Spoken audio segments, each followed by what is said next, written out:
nẹ ụ xa cái thẻ bẻ đồ cái thẻ nó sai cái phây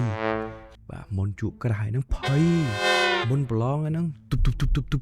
hay bật lao cho hỏi nó nè khá cái skin nhỏ hỏi đầy và phây chân thưa mấy đâm bây sầm rùa làm từng hoànหนึ่งបាទប្រហែលជាមិនអាច 100% ទេប៉ុន្តែអាចសម្រួលបានខ្លះៗនោះគឺចង្វាក់ដង្ហើមដែលឮថាពេលដែលយើងភ័យយើងតាន់តឹងអីមួយគេថាដកដង្ហើមធំបាទអញ្ចឹងវិធីសាស្ត្រនោះគឺដកដង្ហើមចូលផ្លុំខ្យល់ដង្ហើមចេញបាទអញ្ចឹងដកដង្ហើមចូលទៅរាប់4វិនាទី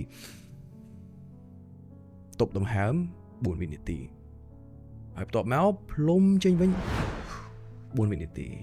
បាទអញ្ចឹងដកចូលទប់ដង្ហើមផ្លុំចេញវិញដកចូលទប់ដង្ហើមផ្លុំចេញវិញធ្វើ 3-4 ដងណា